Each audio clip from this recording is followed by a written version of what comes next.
Hare Krishna.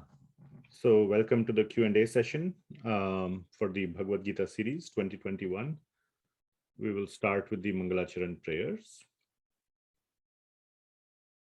Om Ajnanatimirandhasya Jnananjanashalakaya Chakshurunmilitam Yena Tasmai Shri Gurave Namaha Shri Chaitanya Manobhishtam Sthapitam Yena Bhutale Swayam Rupa Kadamahyam Dadati Swapadantikam Vandeham Shri Guru Shri Yutah Padakamalam Shri Gurun Vaishnavamscha Shri Rupam Sagrajatam Sahagana Raghunathan Vitam Tam Sajivam Sadvaitam Savadhutam Parijana Sahitam Krishna Chaitanya Devam Shri Radha Krishna Padan Sahagana Lalita Shri Vishakhan Vitamscha He Krishna Karuna Sindhu Dinabandhu Jagatpate Gopesha Gopika Kanta Radha Kanta Namostute तप्त कांचन गौरांगी राधे वृंदावनेश्वरी वृषभानुसुते देवी प्रणमामि हरिप्रिये वाञ्छकल्पतरुभ्यश्च कृपा सिन्धुभ्य एव च पतितानां पावनेभ्यो वैष्णवेभ्यो नमो नमः। जय श्री कृष्ण चैतन्य प्रभु नित्यानंद श्री अद्वैत गदाधर श्रीवासादि गौर भक्तवृंद हरे कृष्णा कृष्ण कृष्ण हरे हरे हरे राम राम राम हरे हरे। श्री प्रभुपाद की जय। Okay. So we have only two of you here. The third one is my wife. So Manjunath Prabhu and Ram Prabhu. Were you there in the class yesterday? I think Ram Prabhu, you were there. And yeah, I was there. Yeah. yes, Manjunath Prabhu, are you?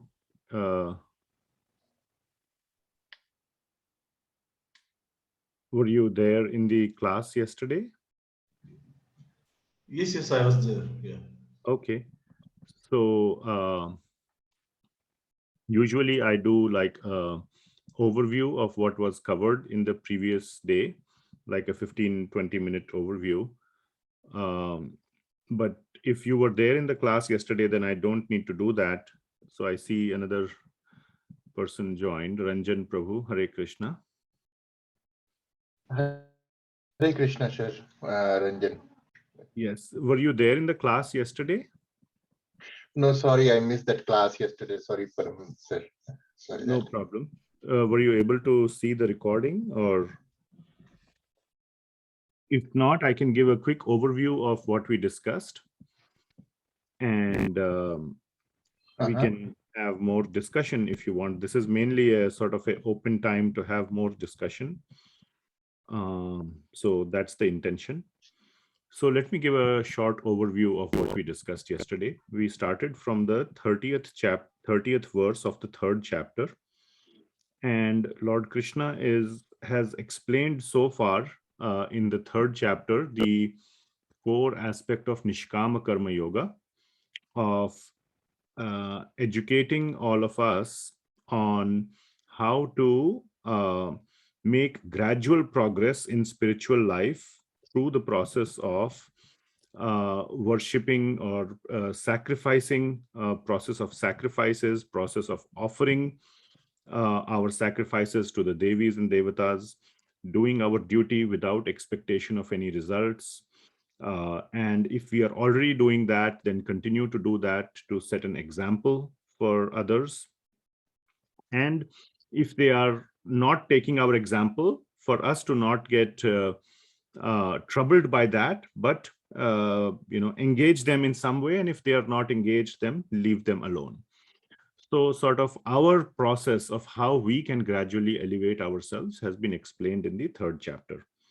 Then Lord Krishna goes on to say that, but the real way to perform the Karma Yoga is to basically follow my instructions. That was covered in verse numbers 30, 31, and 32. And Lord Krishna goes on to say that it is because if you plan to, or if you go on and do Nishkama Karma Yoga, or if you try to, if you can do it perfectly, the Nishkama Karma Yoga, fine. go ahead and do it. But it is very hard. It is very hard because we are conditioned from many lifetimes to attachments and desires. And when these attachments and desires come up, then it is very hard to give up the fruits, because these attachments and desires are for some fruits. And those fruits are not very easy to give up. So therefore, it is very hard to perform Nishkama Karma Yoga in a very pure and a very pristine manner, in a very genuine manner. And therefore, typically what happens is people start pretending, or they try to do it forcefully. They try to push themselves to do this kind of Nishkama Karma Yoga. And that is not helpful. That is a very dangerous path, and people usually then deviate or fall away from that. So therefore, Lord Krishna said, don't try to pretend, don't try to be someone that you are not. Be genuine, and the best thing is to follow my instructions, and I will give you instructions according to your level. Whatever your level is, I will instruct you at that level. So, and he is giving these instructions to all of humanity, not just to Arjuna. So then Arjuna asks, okay, if I am going to follow these instructions, or if I want to really perform this Nishkama Karma Yoga, why do you say it is very hard? Why does somebody fall down? And the core reason that Lord Krishna gives is our strong attachments, strong desires, which he calls as kama. And these impel us, these almost force us to do sinful activities. And then later on we regret, but in that moment we are so captivated by this strong desire, as if like somebody else is making us do it, but it is ourselves, our strong attachments and desires that make us do that. So we must stay very careful about our desires, about our attachments. And the first place that these attachments take sort of come into our consciousness is through our senses.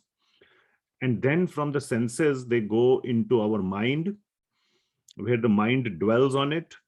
And then the intelligence makes plans to give the mind what it wants. And that is how we go ahead and do whatever, fulfill our desires. Mostly the sinful desires are the one that get us into trouble. So the best way is to detach ourselves, or completely cut off our sense objects from our senses from the sense objects. And that is the best way to avoid sinful activities and sort of fulfilling our desires in a wrong way. So like this, Lord Krishna advises Arjuna, and that is the end of the 3rd chapter. So that's a very quick summary of what we discussed yesterday. So let us, anybody has any questions or discussions, we can have that. At this point, I think that, we can, we don't have a lot of people today, at least so far. So it may be a good opportunity to have discussions that you have been wanting to have for a while, and it's open to all.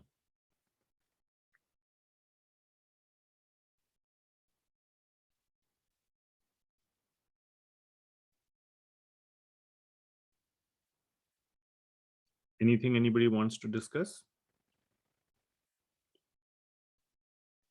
Hare Krishna, sir. This is Ranjan. Yeah. I have a just small, it's my doubt. It's what is the basic difference between praying Ram and praying Krishna? Because since childhood, my grandmother reading a lot of Ramcharitmanas, Ramayan, and a lot of Ramayan Parayan was happening in my childhood in my family. And when you grow childhood and you see around something happening, you get more affected. I understand this is the both Roop is Vishnu Bhagwan, Vishnu Avatar like Rama or Krishna with a different act. what's the difference between, we pray both, right, as a Vishnu avatar, and equally respect. It's not like we get Rama praying more, we get more benefits, or Krishna. It's not like discrimination in between the gods or Vishnu avatar, right? We pray Narsimha avatar, Balaji, Venkatesh, equally with the same respect, with same dedication.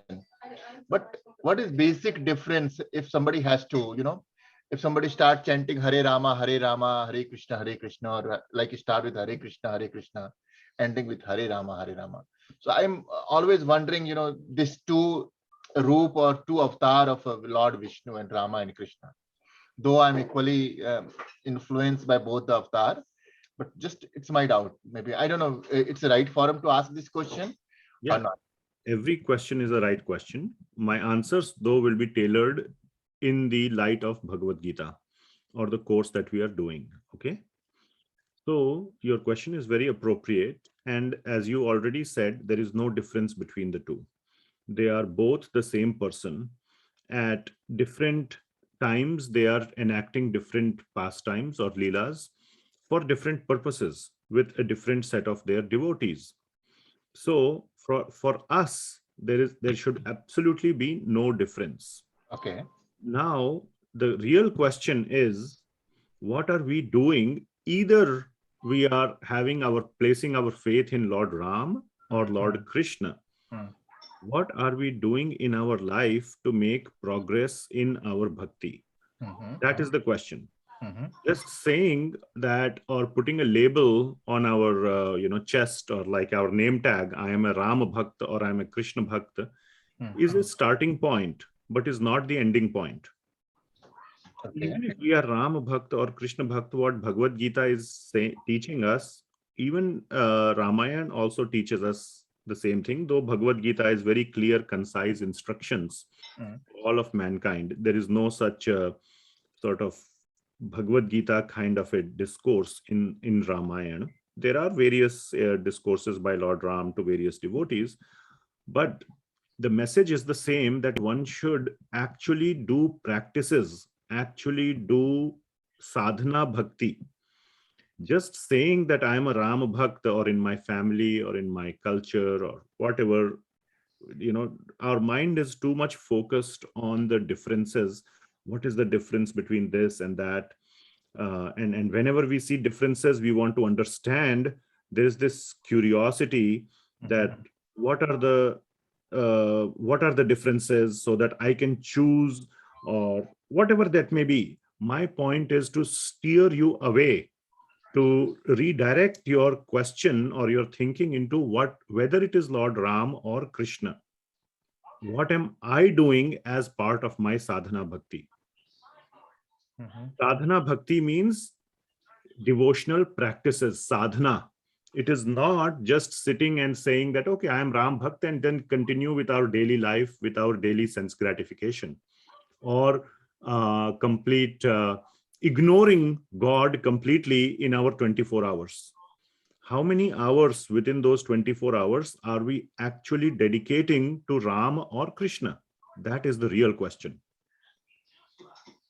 And that is what the purpose of this Bhagavad Gita class, the purpose of Bhagavad Gita is. In Bhagavad Gita, Lord Krishna says, whichever avatar of mine, not only avatar, whichever other demigod who is not an avatar, that you place your faith in, I help you to make your faith firm towards that personality. Lord Krishna is not kind of stating his monopoly that you should only come to me.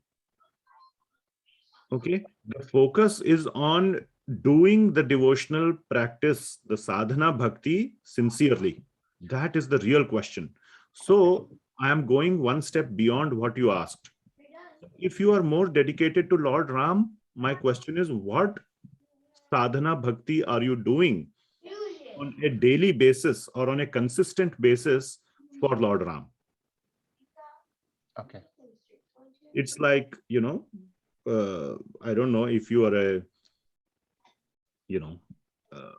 son of, like, everybody is a son of two parents, mother and father, let's just say. You may say, oh, whether I love my mother more or father more. Fine. Okay. Maybe, they are two different people. and they are, but you say, okay, I love my mother. Okay, what are you doing for your mother? Or somebody says, I love my father. What are you doing for your father? That's the real question. Not trying to see, okay, which one should I love more? Is one more legitimate than the other? What is the difference? This, that. So that is not a very productive or a very effective use of our time to dwell on that question. Correct. The more effective or productive way to utilize our time and our energy is to focus our consciousness towards sadhana bhakti. That is the most important instruction. So that's the focus. So your question is very easy to answer. They are both the same. If you're leaning or if your consciousness is more towards dedicated or towards Lord Ram, go for it. Absolutely by all means. There should not be anything to stop you. Now what? Now what? Then what? Okay, what are you going to do from tomorrow?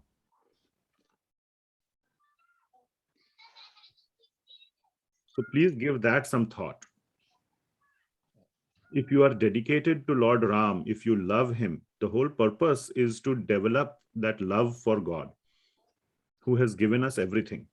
We love our family, we love ourselves, our body, our family, our job, our possessions, and we take care of them. We spend time taking care of them. You work hard so that you can pay your mortgage of the house.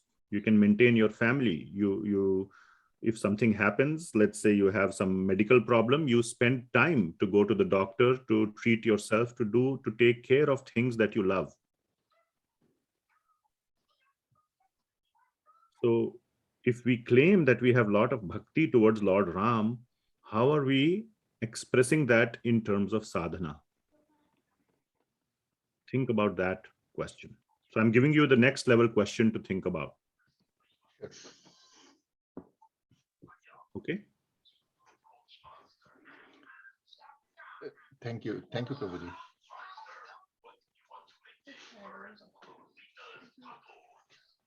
And the best way to do sadhana bhakti is by Nama Shravana and Nama Kirtan. Okay. And that very simple way is to chant the names of Lord Rama. The Hare Krishna Mahamantra is composed of the names of Lord Ram and Lord Krishna.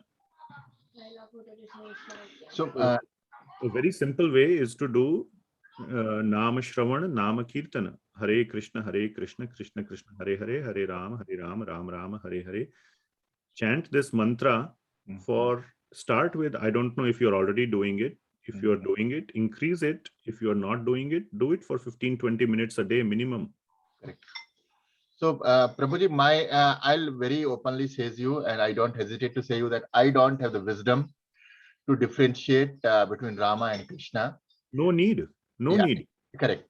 And as I understand, means I try to convince myself, if I have any doubt, that as my two eyes are important for my face, the same like Rama and Krishna. Yes, absolutely. Just like I was giving example of mother and father, I have a child. I go and work in the office. I tell my child, call us every day. 10 minutes, you must call us. He says, I called mama for 10 minutes. And then I was busy. I said, that's fine. I am happy if he calls the mother. Similarly, my wife says, did he call you? I said, yeah, I spoke to him for 15 minutes. She says, okay, great. She doesn't feel like, why didn't he call me? He called any one of us, we are happy. Both of us are happy. In the same way, there is no difference. He's the same person. Whether you take Lord Ram's name or Lord Krishna's name, take one of them or both or whatever. There's no competition. They are the same person. Even husband, wife are two different persons. In that case, they are the same person. So don't even waste half a second debating, or that's a waste of time, Ram or Krishna. The question is whether Ram or Krishna, then what? Yeah, so I interrupted you. Please go ahead. No, sorry, I'm good. Thank you, Prabhuji. Yeah. Don't spend time worrying about Ram or Krishna. They are the same person. Ram, even if you think they are different, Lord Ram will be super happy if you are doing Shravana and Kirtan of Lord Krishna's name and vice versa. So that question should not deserve any more consideration. The more important question is what next? Okay. All right. Any other questions? We have a lot of time today. Hare Krishna, Prabhuji. Hare Krishna. This is Usha here. I have a question regarding yesterday's class, from 30 to 35, chapter 3.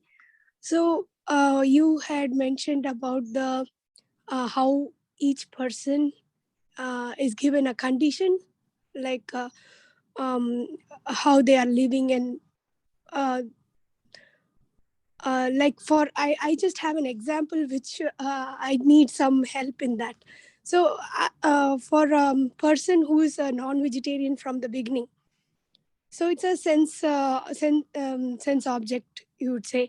So that sense is from the family tradition, and once we have Krishna Bhakti, we tend to leave that non-vegetarian concept, like eating those or whatever, and then but that is a strict change in one person's like regular practice. So is that similar to the concept that was discussed yesterday, like sense object, and so it should not be that strict, or that's my question.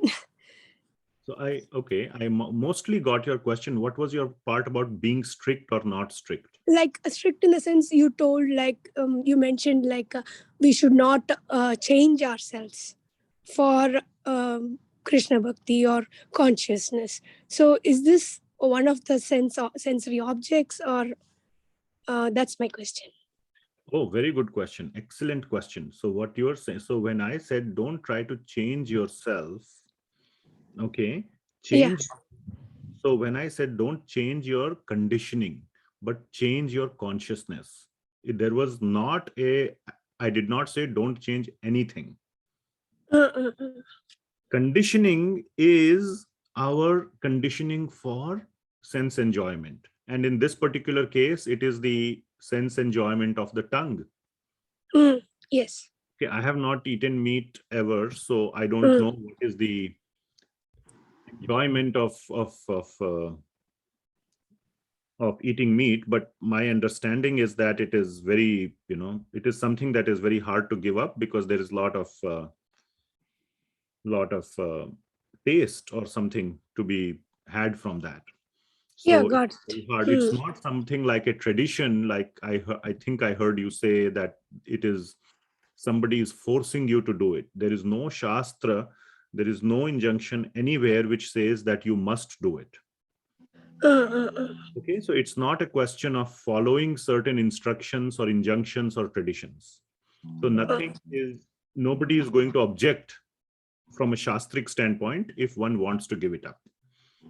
Okay, so that part, let's put it aside. Let's get it out of the way. Okay, then it comes to, it's purely an object of sense gratification. Okay. Now the sense gratification is the conditioning, sense gratification, especially of the tongue. That should be, you should try to change that. Else, if you want to eat meat, now that's why they come up with all these impossible whatever meat. Burgers, yeah. This, that, you try to change it to that. Now let's say it's very hard to change to that also, let's say. Okay, that is exactly when I'm giving you the Vedic perspective. Okay, the Vedic perspective is that you try to regulate it. What is the meaning of regulation? Don't come to an overnight stop. Okay, it's going to be hard. Okay, but when you change your consciousness, the change of consciousness is what the Vedas enable you to do. There are specific Vedic mantras if you follow the Vedas, you are allowed to eat meat in certain, if you are so conditioned, because the Vedas cater to all category of people. The Vedas don't leave anybody behind. Everybody is inclusive. It is inclusive. It respects everybody. Like God loves all their children. Some children may be very obedient. Some children may be very disobedient. The Father wants to take all of them together, or all of them towards him. So in the Vedas, there are specific mantras of how to eat meat. And one of the primary mantras is you have to chant in the animal's ears that this life, I am going to cut your neck and eat you. Next life, you can cut my neck and eat me. This is the specific mantra that you are supposed to chant in the ears of the animal and then cut his neck and eat it.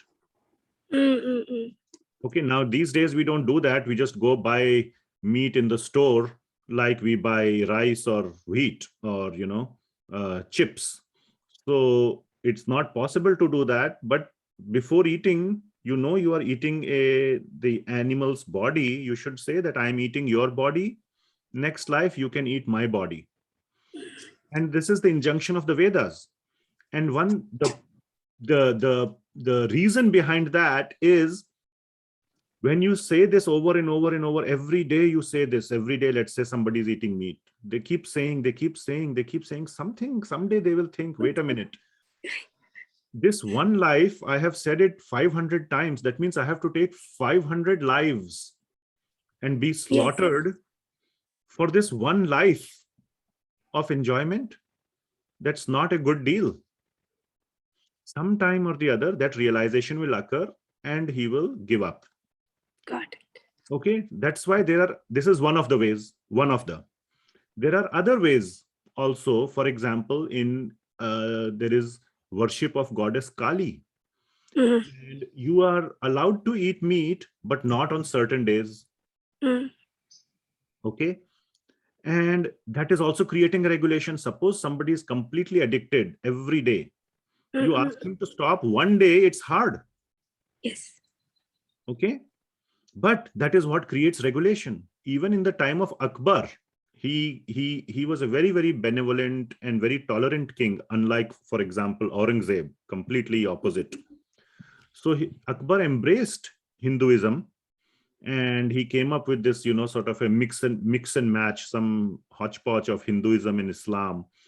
But he said, on something like, 2 days in a week, nobody should eat meat in his kingdom. Even he gave up. So that is regulation. Okay. So gradually one regulates and gradually one makes progress.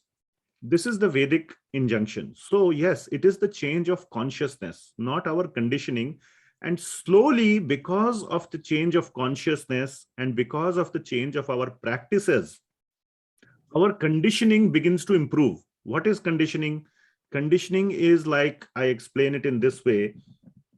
Like, when you are driving on a road, on a highway, at a particular track in the highway becomes little bit, like tracks become. You only drive on that because of long time of cars driving on the highway.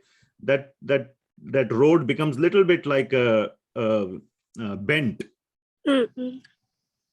And so if you do nothing, you are driving the car. If you do absolutely nothing, you will go back into that groove and drive in that. But constantly, if you make up your mind, no, I will drive little bit, like 6 inches away.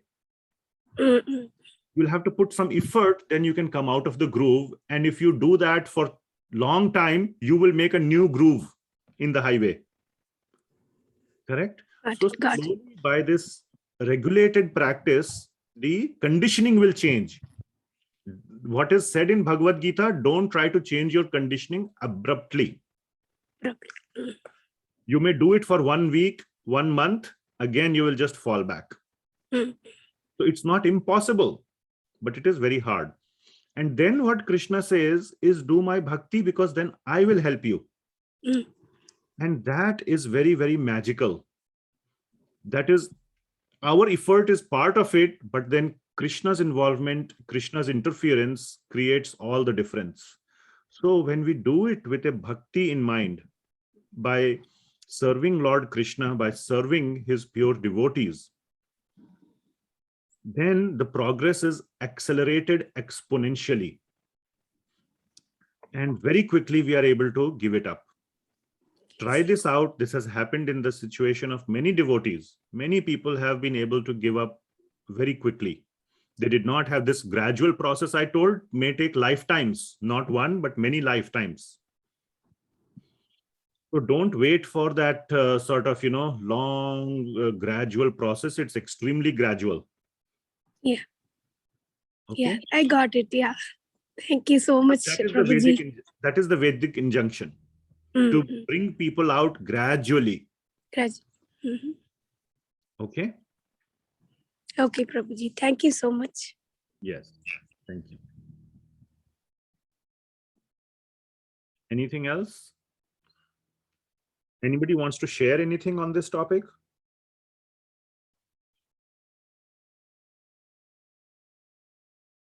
Who was eating meat before but has now given up, or anything like that?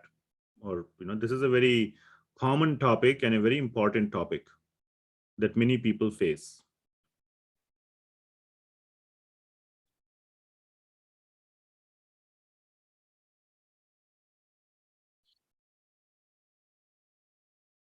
Anything else? Any other questions? Hare Krishna, Prabhuji. Hare Krishna. I just want to share something. So I was talking to my friend about smoking, not around non-vegetarian, but similar habit. And I was suggesting the same regulation method that, slowly, like maybe like one down at a time. And they totally disagreed with me. They're like, no, I have to give it abruptly. Otherwise, the tendency to, as long as I'm associated with it, it is maybe according to their personal experience, it was a much challenging way. So sometimes, the scriptures recommend, and that makes sense too. But I think it's difficult for somebody who's actually in that thing, and for them, like the abrupt path was like. Yeah. So very, very nice point. Sorry, I interrupted. Anything you were saying? No, just that they prefer the abrupt path. Yes. So that is a very good point, and I forgot to mention this aspect in the earlier answer. The abrupt path is also very valid, but one must replace that tendency with something else.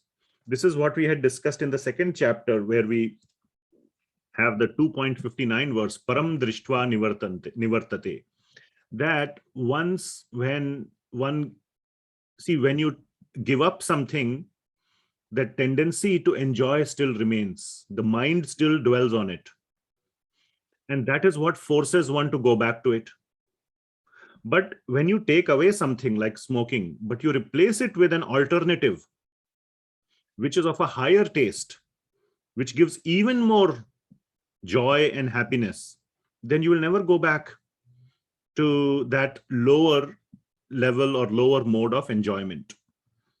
So if you are eating meat, there are, like I said, maybe you develop a taste for something else, whether it is Impossible Burger or whatever it is. The best thing to develop the taste is Krishna Prasad.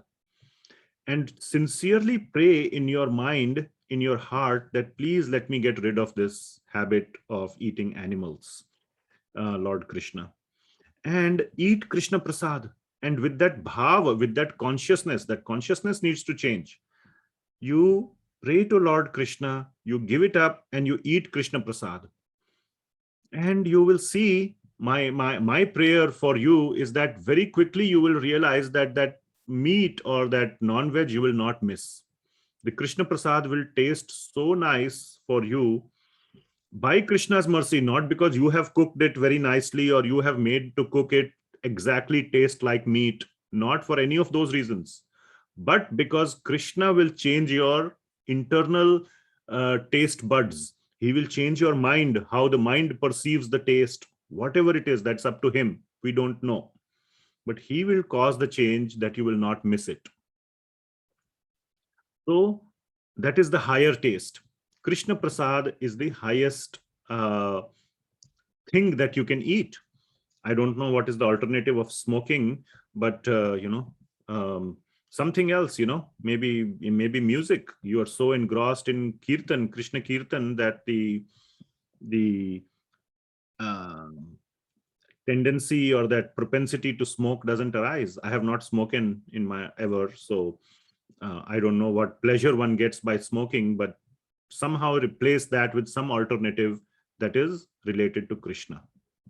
That is replacing the lower mode sense enjoyment with a higher sense enjoyment. And the highest sense enjoyment is the one which is related with Krishna, which is Krishna Prasad. So yes, abrupt is possible, but replace it with something. Otherwise, don't leave a vacuum. Otherwise, it will come back.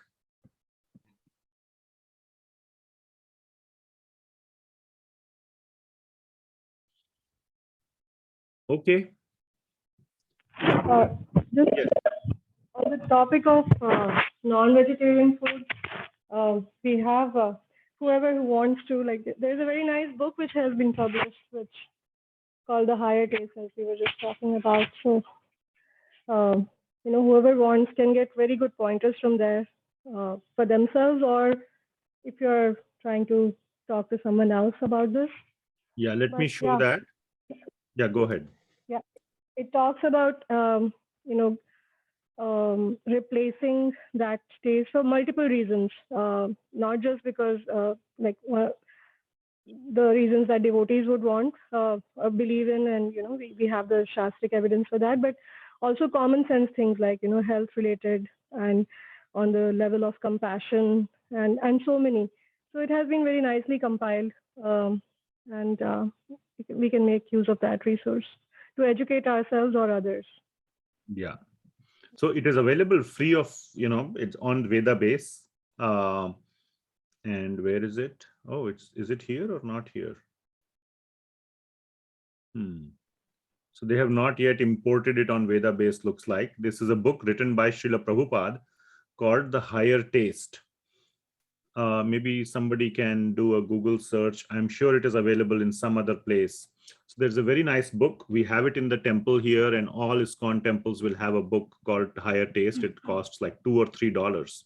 It's a thin book, and it explains like my wife was sharing, various reasons, not just the reason of devotional service or from Bhagavad Gita, but various other reasons why it does not make sense to eat non-vegetarian food. And it also gives a lot of wonderful recipes, and there are many other recipes you will find, very tasty recipes that are vegetarian, and you offer it to Krishna, and not only it becomes vegetarian, it becomes prasad, and you consume that.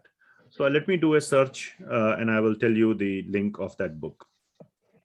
And one more thing was, like you say, a picture speaks, it's worth more than 1,000 words. So in our Bhagavad Gita, there are these picture plates, which are extremely powerful tool of, conveying the message.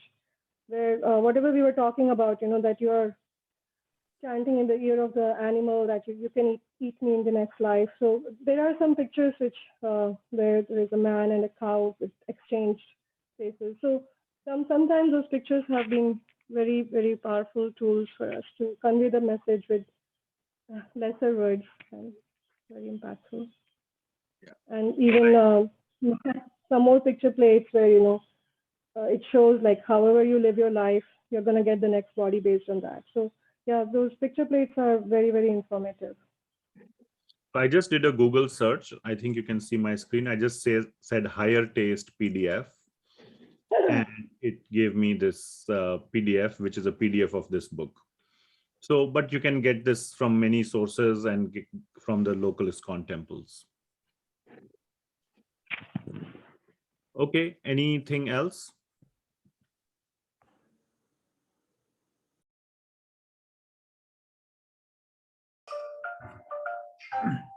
Hi, Prabhuji. Yes, Hare Krishna. But not only that. Now I am a fully vegetarian for a long time, right? But I didn't take much time to become a vegetarian. it was easy for me to change it.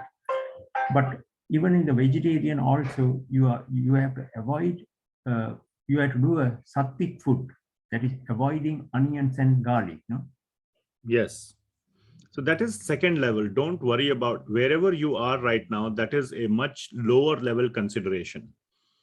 First thing is, yeah, okay. I'm already like that. I don't take garlic and onions. Okay, very nice. And leeks and I'm trying to, but the problem I faced getting proteins, right? And in Canada, I'm in Ontario, so getting sufficient protein and beans, and it was a challenge for me to get the protein necessary. You said you are not taking beans either? No, I'm taking beans. Only the leeks. What is leek? That is belong to onions family. Okay, I mean, there is a lot of source of proteins. You can have so much protein, all the dals, all the chana, and I mean, my wife can tell you more. I don't cook that much, but there is no dearth of proteins in completely sattvic food.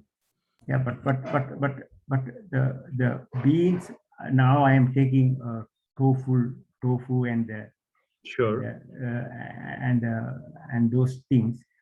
But the dal is there is a carbohydrate, lot of carbohydrate in dal, right?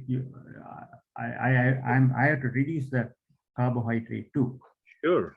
So that is what. So to get the balanced diet, I'm. So you can eat tofu, you can eat tempeh, yeah. You can drink milk, yogurt has a lot of protein, low fat yogurt or fat-free yogurt has a lot of protein, but no fat, no carbohydrates. So you will have to do some research. Yeah. There is a lot of stuff that you can eat, completely sattvic, that is low in carbohydrates and high in proteins. But in onion and garlic, I'm not following the fact that onion, garlic, how is that adding? How would that make your life simple? That problem would still remain. Now, for me, I am now used to that. But when I stopped that onions and garlic, now I stopped eating outside. I had to cook myself. Okay. So that is what I'm always doing it, because now I don't go outside and eat. Okay. Even though somebody invited, I just sit there. And even if you eat outside, your restriction or your constraint of carbohydrates, low carbohydrates, high protein will not be solved. All of no, very high in carbohydrates. And the problem is, if you eat outside, the garlic and onions will be there, unless you go to. I don't. How does it solve your protein and carbohydrate problem? Carbohydrate problems. I'm solving that carbohydrate problem. I'm eating. That's what the tofu and meat, tofu and soya meat. Those things I'm mixing up. Yes. That is what. That's the way beans and. Yes. That's why I'm maintaining. That's what I'm saying. I went through a lot of this thing, but now it's easy for me, and I like that. And I did. Nowadays I'm cooking on my own. And that's very nice, because when you cook with your own hands, you can offer it to Krishna. Outside food you cannot. I mean, you can still mentally offer it when they serve you on the plate. But when you are cooking, you can do Krishna Kirtana, and that consciousness, even while cooking, is very, very important and very beneficial. You cook the food, you offer it with love to Krishna, and then you eat it. Yes, that's the best. No, I'm trying to say that how I was able to change my life. Very nice. Yes, thank you for sharing. Very nice. Okay, if no more questions, we can end early. There is no reason we have to stick around till 11 o'clock. So please let me know if there are any more questions.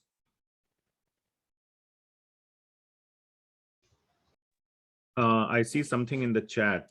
Are there any questions? Okay, no, just Hare Krishna. Okay. Okay, so Prabhuji, Yeah. I just have one question related to Nishkama Karma Yoga. yeah, So, in previous classes, you mentioned that Nishkama Karma Yoga is something like whatever work that we do. I mean, we should do any work without any attachments or expectations of the results. mhm. And one can make spiritual progress with whatever work they can do by doing the work to make Krishna happy. Yes, that's a separate concept, but yes. Yes. So, how is it different from doing any work by following Krishna's instructions that you mentioned yesterday? No, but if you're following Krishna's instructions, how can you do any work? Krishna's instructions will be specific. Do this, do that. Then you cannot Okay. choose, oh, I will do this. Okay. Arjuna, in Arjuna's case, he cannot say, I'm following your instructions, but I won't fight. Okay. Then there is a contradiction. Okay. So you either follow Krishna's instructions or you follow whatever you are doing, Okay. but you offer it to the results to Krishna, or you say that, yes, I am not doing it for the results. Okay. That is one path. That is also a Okay. spiritual path. But you are doing what you choose to do. Okay. Okay. And you say that I am not doing this for the results. I am doing this simply because I enjoy doing it. Simply because I want to do it. It is my duty. I like to do it. I'm not doing it for the results. Even if the results come, I will give up the results. Okay. Then Arjuna could have said, I just don't want to fight, period. Not because, remember all the reasons he said in chapter 1? I want to be compassionate. How can I kill my grandfather, my teacher, my cousins? Mhm. If I don't kill them, I'll be much happier because they will be alive. Otherwise, they'll be dead. There was a lot of attachment to results in those statements. Yes. So he could have said, I just don't want to fight. Not for these reasons, but I don't want to fight. That could have been called as Nishkama Karma Yoga. Okay. Okay. But that would not be Krishna's instruction. Krishna wants him to fight because Krishna wants to deliver justice. Through Arjuna in 11.33, Krishna says, you are just a nimitta matra. You are an instrument. Instrument. I want to deliver justice to these people. If you don't want to do it for me, I'll get it done through some other means. Okay. I have many, many instruments. So you can choose whether you want to get the credit of being my instrument and being my devotee, or I will find another way. Okay. My will be carried out, whether you like it or not. Okay. Better to be a party in my executing my will. Like all the Vanaras, Lord Ram wanted the bridge to be built. If some Vanar said, I am not going to help, Lord Ram would say, fine, no problem. The bridge will anyway get built. Okay. You want the spiritual credit. You want the sort of the devotional benefit of engaging in Lord's instructions. Great. So Lord's instructions are available in many, many, many places. And we should follow, Bhakti Yoga is to follow Lord's instructions, not I'll do whatever I want and I just don't want to be attached to the results. Okay. Is that clear? Yes. Very clear? Yes, very clear. That's a very important question and a very important distinction. Yes, it's very clear now. Thank you so much. Okay.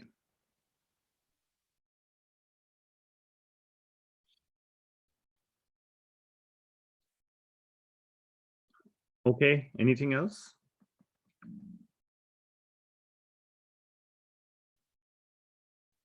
Okay, looks like we are done then.